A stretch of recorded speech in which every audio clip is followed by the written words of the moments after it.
여러분 안녕하십니까? 앞서 전해드린 것처럼 부산에서 추가 확진자가 오늘 11명 발생해 코로나19 확진자가 이제 16명으로 늘었습니다. 특히 대형 교회인 온천교회에서 확진자가 무더기로 나왔는데요.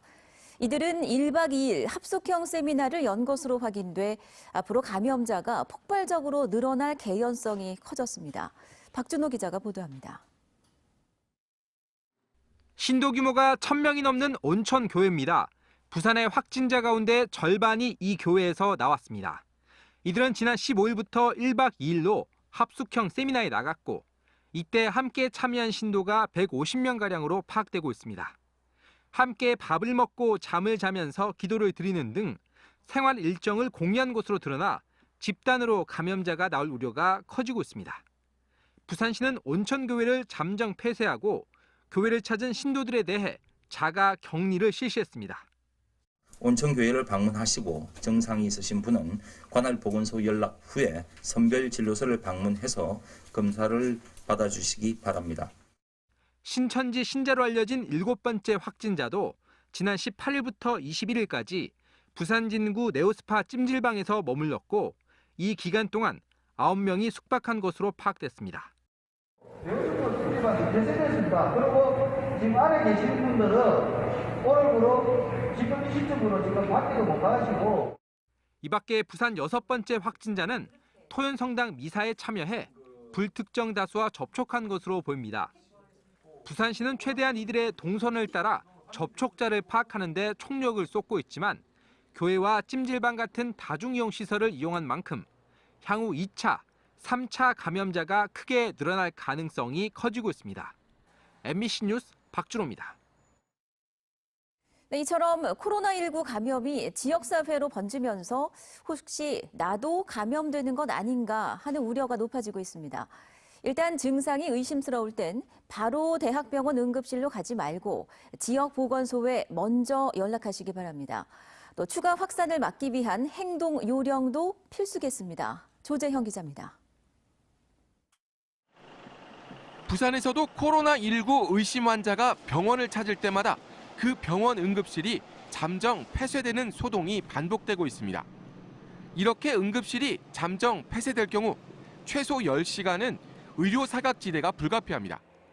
지역사회로의 확산이 현실화되면서 발열이나 기침 등 호흡기 증상이 의심되면 무조건 대형 병원이나 응급실을 찾지 말고 질병관리본부 콜센터 1339나 지역 보건소에 먼저 연락해 의료진 안내에 따르는 원칙이 더 중요해졌습니다.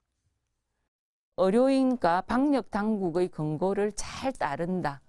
아직 법으로 되어 있지 않지만 검사를 거부하시거나 하시지 마시라는 이야기입니다.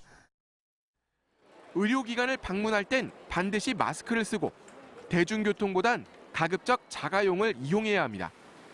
부산시는 현재 지역 보건소를 포함해 34곳의 선별 진료소를 운영하고 있고 지난 20일부터는 강화된 의료 지침에 따라 진단검사도 한층 적극적으로 바뀌었습니다.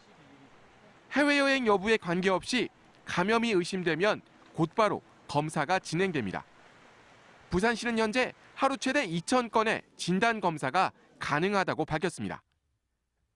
전문가들은 지역사회로의 전파가 본격화되면 감염 경로를 찾기보다는 최대한 빨리 감염자를 발견해 적절히 치료하는 게 우선이라고 지적합니다. 또 근거 없는 두려움을 갖기보단 개인 위생을 철저히 하는 것과 함께 추가 전파를 막기 위한 행동 수칙을 준수할 것을 당부하고 있습니다. MBC 뉴스 조재영입니다. 부산시는 코로나19 확진자들의 동선을 홈페이지 등을 통해 공개하기로 했습니다. 이에 따라 부산의 3번째, 4번째, 5번째 확진자 동선을 홈페이지와 SNS를 통해 이미 공개했으며 향후 추가 확진자에 대해서도 동선이 확인되는 대로 공개할 예정이라고 밝혔습니다. 부산시는 코로나19 확산을 막기 위해 환자들의 동선을 공개한다며 시민들은 이를 확인한 뒤 최대한 그 지역 방문을 자제해 줄 것을 당부했습니다. 정부가 학교 개학을 연기하기로 결정함에 따라 부산 지역의 모든 유치원과 초중고등학교도 새학기 개학을 3월 2일에서 9일로 일주일 연기하기로 했습니다. 이와 함께 부산교육청은 이달 말까지 관내 모든 학원에 휴원을 권고하고 맞벌이 가정 등 자녀 돌봄이 필요한 가정에 대해 제한적으로 긴급 돌봄 서비스를 운영하기로 했습니다. 부산시도 코로나 확산 예방을 위해 내일부터 오는 29일까지 닷새 동안 부산시 전체 어린이집에 휴원을 결정했습니다. 더불어민주당 부산 지역 총선 후보들이 대면 접촉 선거운동을 전면 중단한다고 밝혔습니다. 민주당 부산시당은 코로나19 극복을 위해 중앙정부에 추가 경정 예산을 신속히 편성해 줄 것을 요청하고 총선 주자들의 선거운동도 잠정 중단키로 했습니다. 미래통합당의 다수 예비 후보들도 선거운동을 잠정 중단하고 전화와 온라인 선거운동에 집중하고 있습니다. 특히 미래통합당 부산시당은 문 닫은 금정구 침례병원을 코로나19 전용 진료소로 운영하자고 제안했습니다. 부산은행에 이어서 부산 지역에 영업 기반을 둔 시중은행들이 코로나19 극복을 위해 금융 지원에 나섰습니다. 부산시는 기업은행이 코로나19 피해 소상공인과 자영업자를 대상으로 최대 1억 원, 최장 8년간 1.5% 초저리로 대출한다고 밝혔습니다. 국민은행은 피해가 확인된 기업에 대해 3개월 이내 원리금 정상 납입 시 연체 이자를 면제해 주기로 했습니다.